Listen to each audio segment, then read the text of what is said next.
네, 플러스백 시간입니다. 오늘도 이지호 기자 나와 있습니다. 네. 이 기자, 스타일이 확 달라졌습니다. 무슨 네. 심경의 변화라도 있습니까? 있습니다. 어떤 변화가 있습니까? 알 필요는 없으실 것 같습니다. 알겠습니다. 네. 첫 번째 키워드 바로 보겠습니다. 네.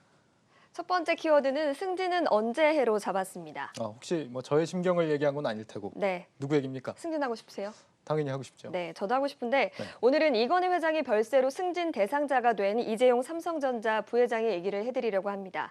이 부회장은 이건희 회장의 투병 기간에 실질적인 총수 역할을 해왔는데요. 하지만 직급상으로는 넘버 2였죠. 그런데 이제는 상황이 좀 달라진 것 같아서 키워드를 이렇게 잡아봤습니다. 이제 부회장에서 부자를 떼야 될 때가 됐다 이거군요. 네, 맞습니다.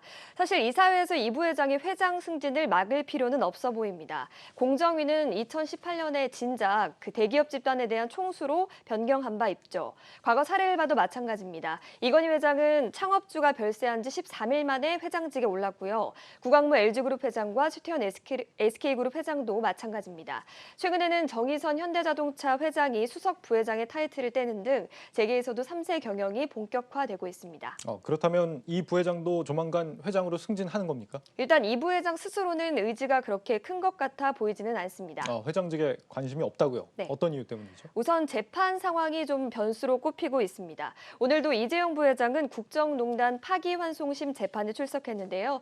11월에만 이 부회장이 법원에 출석해야 하는 횟수는 3회에 달할 것으로 보입니다. 2017년에는 이 회장이 자신의 회장 승진에 대한 의견을 공개적으로 밝히기도 했는데요.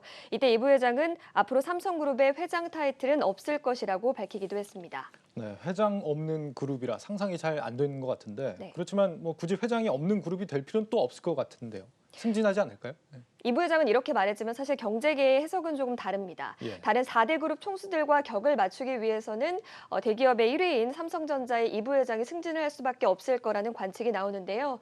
다만 승진을 하더라도 삼성그룹 회장이 아니라 삼성전자의 회장이 될 가능성이 높습니다. 이 제왕적 총수라는 이미지 대신에 삼성전자의 미래를 끌고 책임지겠다는 포부를 밝히는 그런 차원에서 말입니다. 네, 그러면 회장으로서 삼성전자를 이끄는 모습 언제쯤 볼 수 있을까요?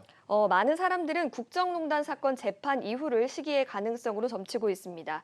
사실 불법 경영권 승계 의혹 같은 경우는 지난 사례와 비춰봤을 때 수년이 더 걸릴 것으로 보이거든요. 그런데 국정농단 파기환송심은 파기환송심 재판이기 때문에 내년 초에 결과가 나올 것으로 보입니다. 네, 이재용 부회장이 어떤 행보를 보일지 지켜봐야겠습니다. 네.